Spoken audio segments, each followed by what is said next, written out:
Hello my dear students, स्वागत है आप सभी का हमारे इस ऑनलाइन प्लेटफॉर्म पर। और दोस्तों, हम पढ़ने वाले हैं पैसिव वॉइस। जी हाँ, तो पैसिव वॉइस की अभी तक की क्लासेस में हमने प्रेजेंट इंडेफिनिट टेंस पढ़ लिया है, जिसमें हमने ये देखा कि कैसे हम एरर डिटेक्शन के क्वेश्चंस को सॉल्व करते हैं। साथ ही साथ हमने सिंपल नेगेटिव इंट्रोगेटिव और इंट्रोगेटिव नेगेटिव सेंटेंस का एक्टिव से पैसिव और पैसिव से एक्टिव दोनों ही बहुत ही अच्छी तरह से पढ़ लिया है। तो आज की क्लास में हम पढ़ने वाले हैं प्रेजेंट कंटिन्यूस टेंस। जी हाँ, तो प्रेजेंट कंटिन्यूस टेंस का एक्टिव से पैसिव और पैसिव से एक्टिव दोनों ही तरह से हम पढ़ने वाले हैं। साथ ही साथ हम क्वेश्चंस की प्रैक्टिस भी करने वाले हैं। तो चलिए समझते हैं। तो सभी सेंटेंसेस को हम पैसिव से एक्टिव और एक्टिव से पैसिव दोनों ही तरह से पढ़ने वाले हैं। देखिए, तो सबसे पहले मैं बात कर रहा हूं सिंपल सेंटेंस की। जी हाँ, तो सिंपल सेंटेंस क्या होता है इसे हम समझते हैं सबसे पहले। ठीक है, तो इसका हम एक्टिव से पैसिव पहले बनाएंगे, फिर हम बनाएंगे पैसिव से एक्टिव, क्योंकि एग्जाम में दोनों ही तरह से क्वेश्चंस पूछे जाते हैं। देखिए, तो प्रेजेंट कंटिन्यूस का एक्टिव स्ट्रक्चर क्या होता है? सब्जेक्ट, उसके बाद में आता है इज एम आर, फिर वर्ब का आईएनजी फॉर्म और ऑब्जेक्ट। इसके बाद पैसिव, पैसिव का स्ट्रक्चर क्या हो जाएगा? ऑब्जेक्ट, इज एम आर, फिर बिंग। देखिए, तो कंटिन्यूस टेंस में आएगा बिंग। आपको याद रखना है कंटिन्यूस टेंस में क्या आता है? पैसिव बनाते टाइम बिंग आता है। फिर वर्ब का थर्ड फॉर्म लेना है, फिर लेना है बाय और सब्जेक्ट। क्लियर है? तो ये तो हुआ हमारा स्ट्रक्चर। तो इस स्ट्रक्चर को आपको अच्छे से याद रखना है, क्योंकि इसी पर बेस्ड होगा हमारा पैसिव। यदि ये स्ट्रक्चर नहीं आता है हमें, तो हम पैसिव वॉइस नहीं बना सकते, बड़ी डिफिकल्टी होगी। तो क्वेश्चन दिया है हमारे पास, this girls are throwing the ball. ये लड़कियां बॉल फेंक रही है। ठीक है, ये एक्टिव है, इसका हमें पैसिव बनाना है। आइए अब हम इसका पैसिव बनाते हैं। सबसे पहले हमें दिया है ऑब्जेक्ट। तो यदि हम इस सेंटेंस में ऑब्जेक्ट देखें, तो ऑब्जेक्ट क्या है? तो भाई इस सेंटेंस का ऑब्जेक्ट हो जाएगा आपका द बॉल। क्या हो जाएगा? द बॉल इस सेंटेंस में क्या है? ऑब्जेक्ट है। इसके बाद हमें हेल्पिंग वर्ब लेनी है ऑब्जेक्ट के हिसाब से। तो द बॉल कैसा है? सिंगुलर है, तो यहां हम लेंगे इज। फिर हमें लेना है, स्ट्रक्चर में क्या दिया? प्लस बिंग लेना है, तो ये हम लेंगे बिंग। फिर हमें लेना है वर्ब का थर्ड फॉर्म। थ्रोविंग यहां पर आईएनजी फॉर्म है, तो इसका थर्ड फॉर्म क्या हो जाएगा? ये होता है थर्ड फॉर्म थ्रोन। ठीक है, चलिए। फिर दिया है बाय, तो यहां से हम ले लेंगे बाय, और सब्जेक्ट बोला बाय के बाद, तो दिस गर्ल्स नो चेंज हो जाएगा, दिस गर्ल्स और फुल स्टॉप। क्लियर है यहां तक? तो the ball is being thrown by this girl. Ball इन लड़कियों के द्वारा फेंकी जा रही या फेंका जा रहा है। तो ये सिंपल सेंटेंस था जिसमें पॉजिटिविटी हमें पता चल रही थी। अब मैं बताने वाला हूं सिंपल सेंटेंस का पैसिव से एक्टिव। पैसिव दिया हो, लेकिन उसका हमें क्या करना हो? एक्टिव में चेंज करना हो। देखिए, तो पैसिव से एक्टिव हमें पढ़ना है प्रेजेंट कंटिन्यूस टेंस का सिंपल में। सिंपल सेंटेंस देखिए, तो कुछ नहीं होगा, पैसिव का स्ट्रक्चर ऊपर चला जाएगा और एक्टिव नीचे आ जाएगा। तो सेंटेंस दिया है, the books are being distributed by us. किताबें हमारे द्वारा बांटी जा रही है। इसका हमें एक्टिव चेंज करना है। सिंपल सेंटेंस है, तो कुछ नहीं करेंगे, ये हमारा स्ट्रक्चर है एक्टिव का, तो इसको देखकर हमें बनाना है। सबसे पहले क्या दिया? सब्जेक्ट। इस सेंटेंस का सब्जेक्ट क्या है? अस। ऑब्जेक्ट, ये यहां आकर एक्टिव में सब्जेक्ट बनेगा, तो ये वी हो जाएगा। ठीक है, ये वी कैसे हुआ है इसके लिए आपको लेक्चर 1 देखना होगा। लेक्चर 1 में हम सारी चीजें बिल्कुल डिटेल में पढ़ चुके हैं। तो यदि आपने लेक्चर 1 नहीं देखा है, तो उसे आप जरूर देख लीजिएगा, ताकि सारे ही कॉन्सेप्ट्स क्लियर हो जाए। साथ ही साथ मैंने आपको नए तरीके से पैसिव वॉइस बताया है। 3 तरह से मैंने पैसिव वॉइस पढ़ा के रखा है। तो लेक्चर 1 आप जरूर देखिए, यदि आपको सारे कॉन्सेप्ट्स क्लियर करने हो तो। अब देखें, इसके बाद हमें हेल्पिंग वर्ब लेनी है। तो हेल्पिंग वर्ब क्या जाएगी? वी के लिए हम क्या लेते हैं? आर। आर के बाद वर्ब का आईएनजी फॉर्म। तो डिस्ट्रीब्यूटेड थर्ड फॉर्म है, इसका हमें आईएनजी फॉर्म लेना है। तो ये क्या हो जाएगा? डिस्ट्रीब्यूटिंग। डिस्ट्रीब्यूटिंग, और फिर क्या है? ऑब्जेक्ट। तो क्या है? द बुक्स, यहाँ पर पैसिव में सब्जेक्ट है, ये ऑब्जेक्ट बन जाएगा। तो ये लास्ट में आ जाएगा यहाँ पर ऑब्जेक्ट बन के द बुक्स। ठीक है, तो we are distributing the books. हम किताबें वितरण कर रहे थे या बांट रहे हैं, है ना? हम किताबें बांट रहे हैं। और पैसिव का क्या था? किताबें हमारे द्वारा बांटी जा रही हैं। क्लियर? आइए, ये हमने पढ़ा पैसिव का सेंटेंस, सिंपल एक्टिव से पैसिव और पैसिव से एक्टिव। अब हम पढ़ने जा रहे हैं नेगेटिव सेंटेंस। ठीक है, नेगेटिव मतलब नकारात्मक सेंटेंस, नकारात्मक वाक्य जिसमें मना किया जाए। तो इसे भी हम दोनों ही तरह से पढ़ेंगे क्योंकि एग्जाम में दोनों ही तरह से आपसे क्वेश्चन पूछा जाता है और आपकी तैयारी बेहतर हो सके, इसीलिए हम बिल्कुल एक एक चीज को डिटेल में डील कर रहे हैं। तो नेगेटिव सेंटेंस का स्ट्रक्चर क्या हो जाएगा? नेगेटिव सेंटेंस का स्ट्रक्चर क्या होता है देखिए। तो पहले हम इसे पढ़ लेते हैं, एक्टिव से पैसिव नेगेटिव। सबसे पहले आएगा सब्जेक्ट, सब्जेक्ट के बाद हमें लेना है is am are helping verb, फिर हम लेते हैं नॉट वर्ब का आईएनजी फॉर्म और ऑब्जेक्ट, फिर ऑब्जेक्ट पैसिव में इज एम आर, फिर नॉट वर्ब का आईएनजी फॉर्म लेना है हमें, वर्ब का थर्ड फॉर्म बाय और सब्जेक्ट। ठीक है, ये बिंग सही जगह लगाना बहुत जरूरी है। ठीक है, तो इज एम आर फिर नॉट फिर बिंग आएगा, है ना। कई बार आप क्या करते हो, इस बिंग के बाद नॉट लगाते हैं जो कि गलत हो जाता है। तो सेंटेंस दिया है हमारे पास, she is not doing this work, वो इस काम को नहीं कर रही है, इसका हमें बनाना है पैसिव, नेगेटिव सेंटेंस है। चलिए अब हम इसको बनाते हैं। देखिए तो कैसे बनेगा, सबसे पहले हमें लेना है ऑब्जेक्ट। इस सेंटेंस का ऑब्जेक्ट क्या है? तो भाई आप बोलोगे इस सेंटेंस का ऑब्जेक्ट क्या है, तो ये है दिस वर्क। दिस वर्क के बाद में हमें हेल्पिंग वर्ब लेनी है, तो ये हो जाएगा इज, फिर लेना है not, this work is not, फिर plus being, this work is not being, verb का थर्ड फॉर्म, तो डूइंग का थर्ड फॉर्म क्या हो जाएगा, डन, बाय, सब्जेक्ट क्या हो जाएगा, शी, तो शी ऑब्जेक्टिव की जगह आएगा तो क्या हो जाएगा, हर। तो ये काम उसके द्वारा नहीं किया जा रहा है, it means this work is not being done by हर। ठीक है, तो ये बनाया हमने नेगेटिव एक्टिव से पैसिव। और अब मैं आपको बताने जा रहा हूं, पढ़ाने जा रहा हूं पैसिव से एक्टिव, जो कि नेगेटिव सेंटेंस है, क्योंकि एग्जाम में दोनों ही तरह से क्वेश्चंस आते हैं।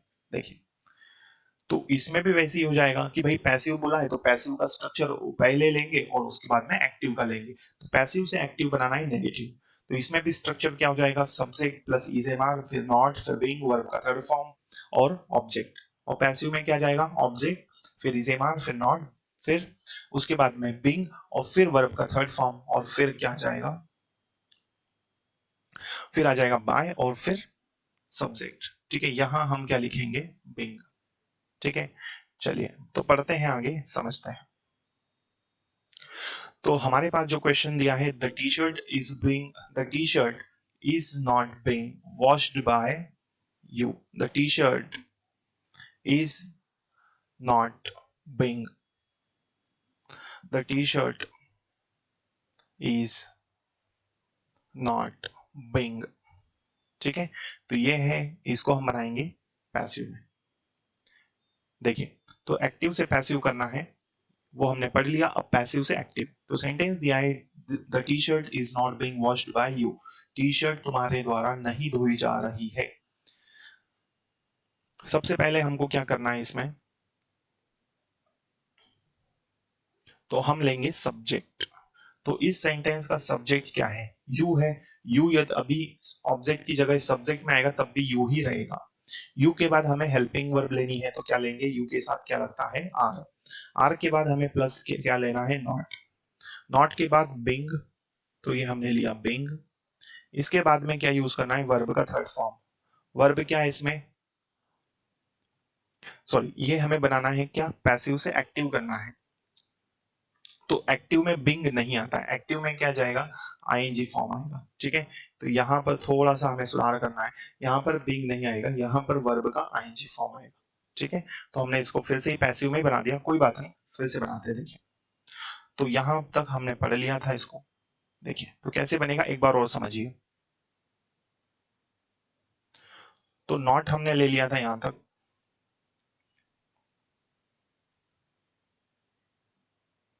देखिए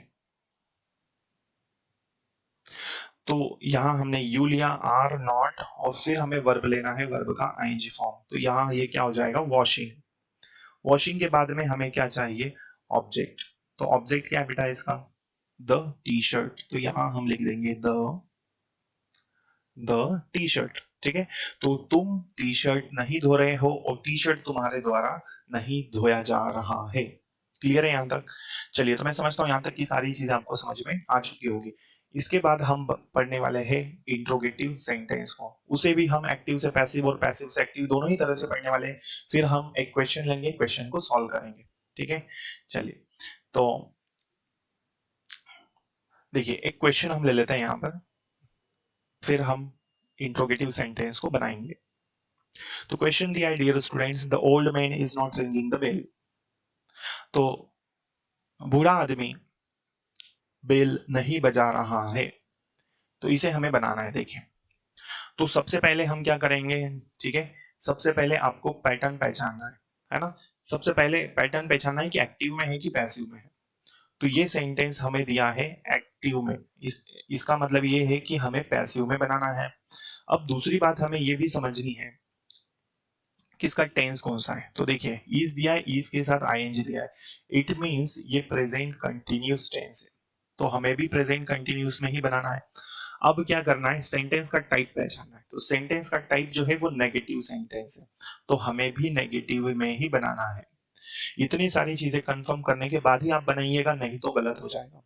तो इसके लिए ट्रिक है ये, सेंटेंस पहचानोगे एक्टिव में है कि पैसिव में है, टेंस पहचानोगे, टाइप पहचानोगे कि नेगेटिव है, इंट्रोगेटिव है, सिंपल है, या इंट्रोगेटिव नेगेटिव है, या फिर क्वेश्चन वर्ड वाला है। ये सारी चीजें कंफर्म करने के बाद ही आपको आंसर टिक करना है, नहीं तो गलत हो जाएगा। ठीक है, चलिए, तो अब हमको आसानी हो गई, यहाँ पर इजी हो गया हमारे लिए क्वेश्चन को सॉल्व करना। तो अब हम इसको सॉल्व करेंगे। तो देखिए, अब ऑप्शंस क्या क्या है हमारे पास। द बेल हैज बीन से हमें कोई मतलब ही नहीं, क्योंकि प्रेजेंट कंटिन्यूअस टेंस है, तो ये ऑप्शन हमारा गलत हो गया। पास्ट की बात कर रहा है क्या? नहीं, वॉज वाला ऑप्शन भी गया। अब बचे ऑप्शन नंबर सी और डी। अब हम फाइंड करेंगे। देखिए, तो यहां पर द ओल्ड मैन, ठीक, तो द ओल्ड मैन यहाँ पर क्या है? सब्जेक्ट है, लेकिन हमें किस में बनाना है? पैसिव में बनाना है। ठीक है, तो द बेल इज बिंग आएगा। बिंग किस में आता है? प्रेजेंट कंटिन्यूअस टेंस में। तो द बेल जो है यहाँ पर ऑब्जेक्ट है, ये इज हमारा क्या हो जाएगा? Helping verb. ये रंग जो है ये वर्ब का थर्ड फॉर्म है, ये बाय हमारा है, और ये हमारा ऑब्जेक्ट सब्जेक्ट। और सी वाला ऑप्शन जो है, यदि हम इसको टिक करते हैं तो ये प्रेजेंट इंडेफिनिट टेंस होगा। ठीक है, जिसे हमने लेक्चर 1 में पढ़ लिया था। क्लियर है यहां तक? तो द बेल इज बिंग रंग बाय द ओल्ड मैन, ये हमारा इसका आंसर होगा। चलिए, अब हम पढ़ते हैं इंट्रोगेटिव सेंटेंस। इंट्रोगेटिव सेंटेंस को कैसे बनाते हैं इसको हम देख लेते हैं। तो इंट्रोगेटिव मतलब प्रश्नवाचक, जिसमें हेल्पिंग वर्ब सबसे पहले आ जाती है। तो is am are plus subject plus verb का ING form plus object plus question mark, ये स्ट्रक्चर है इंट्रोगेटिव का, एक्टिव का। तो पहले मैं आपको एक्टिव से पैसिव बताऊंगा, फिर बताऊंगा पैसिव से एक्टिव। पैसिव की यदि हम बात करें तो पैसिव में स्ट्रक्चर क्या हो जाएगा हमारे पास? तो भाई पैसिव में स्ट्रक्चर हो जाएगा, सबसे पहले इजेमार लेंगे, फिर ऑब्जेक्ट लेंगे, फिर बिंग, वर्ब का थर्ड फॉर्म बाय, और सब्जेक्ट, और लास्ट में क्वेश्चन मार्क। तो क्वेश्चन हमारे पास दिया है, are those boys making juice. ये सेंटेंस अभी हमारे पास एक्टिव में है, हमें बनाना है पैसिव। तो ये पैसिव का स्ट्रक्चर है, तो हम क्या लेंगे? इजेमार में से हेल्पिंग वर्ब। अब हेल्पिंग वर्ब क्या लेंगे? क्योंकि ऑब्जेक्ट क्या है हमारा? जूस, और जूस कैसा है? कलेक्टिव नाउन है, और ये किस में आ जाएगा? सिंगुलर में। तो सिंगुलर के लिए हम क्या यूज करते हैं? सिंगुलर के लिए हेल्पिंग वर्ब इज का यूज हम करते हैं। तो इज लेंगे, तो इज जूस, फिर बिंग लेना है, यहां से लिया हमने being, is juice being. Verb का थर्ड फॉर्म क्या है बेटा यहाँ पर? मेकिंग, तो मेकिंग का थर्ड फॉर्म क्या हो जाएगा? मेड, और बाय। सब्जेक्ट क्या है यहाँ पर? इस सेंटेंस का सब्जेक्ट क्या है? दोज बॉयज, तो दोज बॉयज नो चेंज हो जाएगा, तो दोज बॉयज, और लास्ट में क्वेश्चन मार्क। क्लियर है? तो क्या जूस उन लड़कों के द्वारा नहीं बनाया जा रहा है? और एक्टिव में क्या है? क्या वे लड़के जूस नहीं बना रहे हैं, क्या वे लड़की जूस बना रहे हैं? और पैसिव में क्या जूस उन लड़कों के द्वारा बनाया जा रहा है। ठीक है, तो ये एक्टिव से पैसिव है इंट्रोगेटिव सेंटेंस, लेकिन कौन से टेंस का? प्रेजेंट कंटिन्यूअस टेंस का। ठीक है, तो दोस्तों क्लास यदि अच्छी लगी हो तो लाइक कर दीजिए, और यदि आप इस चैनल पर पहली बार आए हैं तो इसे सब्सक्राइब जरूर कर लीजिए, ताकि आपकी इंग्लिश की तैयारी बहुत ही शानदार तरीके से हो सके और आप एक अच्छा स्कोर कर सके। ठीक है। और ज्यादा से ज्यादा स्टूडेंट्स तक, जो भी विद्यार्थी तैयारी कर रहे हैं एनडीए सीडीएस एफकेट की, उनके साथ आप इसे जरूर शेयर करें, ठीक है। आइए आगे बढ़ते हैं। अब हम बनाते हैं पैसिव से एक्टिव। पैसिव से एक्टिव बनाना है इंट्रोगेटिव सेंटेंस। पैसिव से एक्टिव, ये हमने बनाया एक्टिव से पैसिव, ठीक है। तो पैसिव से एक्टिव में कुछ नहीं करेंगे हम लोग, इसमें स्ट्रक्चर इंटरचेंज हो जाएगा, है ना। तो आई होप ये चीज आप कर लोगे। अब हम अगला पैटर्न पढ़ते हैं इसमें, इंट्रोगेटिव नेगेटिव। तो इंट्रोगेटिव नेगेटिव में आपको बता रहा हूं एक्टिव से पैसिव। तो इसमें क्या चेंजेस आ जाएगा, जहां पर हम क्वेश्चन भी कर सके और मना भी कर सके। तो एक्टिव का स्ट्रक्चर क्या है हमारा, इज एम आर, फिर सब्जेक्ट, सब्जेक्ट के बाद नॉट आना है। यहाँ पर देखिए अधिकतर मिस्टेक आप लोग यही कर देते हो कि नॉट जो है वो सब्जेक्ट के पहले रख देते हो या फिर बीइंग के बाद में, ऐसा नहीं करना है। तो स्ट्रक्चर ध्यान से समझिएगा, क्योंकि यही हम मिस्टेक कर देते हैं। तो इज एम आर, फिर सब्जेक्ट, फिर नॉट, फिर बीइंग, फिर वर्ब का आईएनजी फॉर्म आएगा। और पैसिव में भी यही मिस्टेक होती है, सबसे पहले हेल्पिंग वर्ब, फिर ऑब्जेक्ट, फिर नॉट, और फिर बीइंग आएगा, और फिर वर्ब का थर्ड फॉर्म। तो ये नॉट सही प्लेस पर रखना very important. Okay, now look at the question. What is the question? Is she not serving food? क्या वो खाना नहीं परोस रही है, पूछ भी रही है और मना भी कर रही है। क्लियर है। आइए अब हम इसको बनाते हैं नाउ। तो इसको भी हम वैसे ही बनाएंगे। सबसे पहले इज एम आर दिया है तो हम इज एम आर लेंगे। तो हेल्पिंग वर्ब है इज, क्यों, क्योंकि यहाँ पर ऑब्जेक्ट क्या है, फूड है। तो ऑब्जेक्ट हमें लेना था फूड के हिसाब से हमने हेल्पिंग वर्ब यहाँ पर इज लिया। अब हम क्या लेंगे यहाँ पर, नॉट। तो ये हमने लिया यहाँ पर नॉट। नॉट बिंग से पहले आएगा, है ना। तो याद रखना नॉट लेंगे, इज फूड नॉट, फिर हमें लेना है बिंग, ये हमने लिया बिंग। वर्ब का थर्ड फॉर्म क्या बेटा, यहाँ पर सर्व्ड, सर्विंग थर्ड फॉर्म है सर्व्ड। फिर क्या बचा, बाय। और सब्जेक्ट क्या हुआ यहाँ पर, शी अभी सब्जेक्टिव केस पर, ऑब्जेक्टिव केस में आएगा तो हर। तो is food not being served bye हर, क्या खाना उसके द्वारा नहीं परोसा जा रहा है, ये पैसिव है, ठीक है। और एक्टिव क्या था, क्या वो खाना नहीं परोस रही है, ये है। तो ये हमने पढ़ा एक्टिव से पैसिव, ठीक है। यदि इसी का पैसिव से एक्टिव आ जाए तो कुछ नहीं करना है, हमें इंटरचेंज कर देना है स्ट्रक्चर्स को, ठीक है। चलिए अब एक क्वेश्चन हम और सॉल्व कर लेते हैं ताकि आपका कोई डाउट ना रहे। देखिए क्वेश्चन दिया है, the fields are being plugged by the farmer. तो सेम ट्रिक अपनानी है, मैंने आपको ट्रिक बताई। सबसे पहले आप पैटर्न पहचानोगे कि क्या पैटर्न है, ठीक है। तो सबसे पहले हम देखेंगे बेटा यहाँ पर ये सेंटेंस जो है ये एक्टिव में है कि पैसिव में। तो हमने देखा यहाँ पर बिंग दिया है और आर दिया है, इट मींस ये पैसिव में है। अगर ये पैसिव में है तो हमें बनाना है एक्टिव में। एक्टिव में बनाने के बाद अब हमें टेंस पहचानना है। तो बिंग किस में आता है और आर भी दिया है, इट मींस ये प्रेजेंट कंटिन्यूस टेंस है, हमें भी प्रेजेंट कंटिन्यूस टेंस में बनाना है। सेंटेंस का टाइप कौन सा है, तो टाइप जो है ये सिंपल टाइप है ना। तो हमें भी सिंपल ही बनाना है। ये तीन चीजें यदि आप कंफर्म कर लेते तो डेफिनेटली कभी भी आपका क्वेश्चन रॉन्ग नहीं होगा, ये ट्रिक है। आइए आगे बढ़ते हैं। तो क्वेश्चन दिया है हमारे पास, the fields are being plugged by the farmers, है ना। तो इसका हमें बनाना है एक्टिव।